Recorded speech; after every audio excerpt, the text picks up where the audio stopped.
In the mid-19th century, the world was hungry for light, but that light came with a price. Before the safety match became a household staple, the chemical industry was a frontier of danger, innovation, and immense wealth. At the heart of this explosion was one British firm that would grow from a small partnership in the West Midlands to a global chemical empire. This is the story of Albright and Wilson, a company built on the most volatile element of all, phosphorus. The story begins in 1844 in Albright near Birmingham.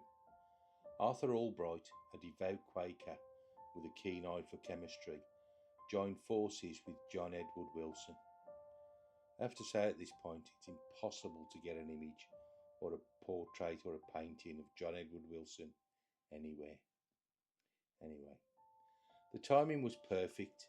The match mania was sweeping Europe, but the white phosphorus used in production was lethal, causing an horrific occupational disease known as phosphature. Albright's breakthrough wasn't just commercial, it was moral. He perfected the manufacture of amorphous red phosphorus, a stable, non-toxic alternative. By 1851, at the Great Exhibition, Albright and Wilson were recognised as the premier phosphorus pioneers. By the 1890s, they weren't just making matches, they were diversifying into food-grade phosphates for baking powders and industrial cleaners. They were the invisible hand in the Victorian kitchen and the Victorian factory. As the 20th century dawned, the nature of phosphorus changed. It was no longer just for light, it was for heat and smoke. During World War I and World War II, Albright and Wilson became a strategic asset for the British government, producing smoke screens, tracer bullets, and incendiary devices. Post-war, the company entered its golden age. They expanded into Canada, Australia, and the US. In the 1950s, they capitalised on the detergent revolution. Every housewife in the Western world was using a Tide or a Persil. And those detergents relied on sodium tripolyphosphate, supplied by Albright and Wilson to soften the water. They were quite literally cleaning up. In 1955, Albright and Wilson made a pivotal move by acquiring Marchand products in Whitehaven, Cumbria. This turned them into a titan of surfactants, the chemicals that make things foam. But as the 60s and 70s progressed, the phosphorus kings began to see cracks in their crown. The environmental movement was waking up. Phosphates in detergents were being blamed for eutrophication, that's choking lakes and rivers with algal blooms. Then came the Newfoundland disaster.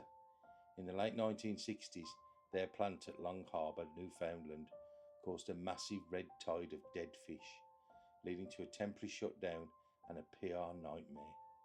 The costs of cleaning up their own success began to mount. By the 1970s, the company was too big to stay independent, but too troubled to thrive.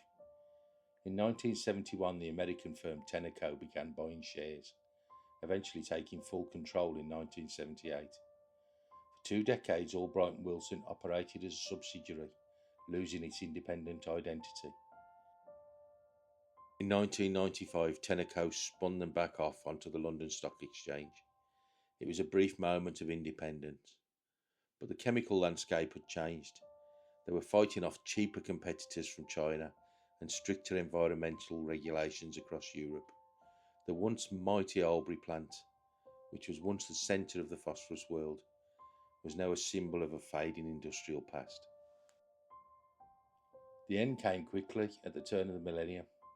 In 1999, the French chemical giant Rhodia launched a takeover bid.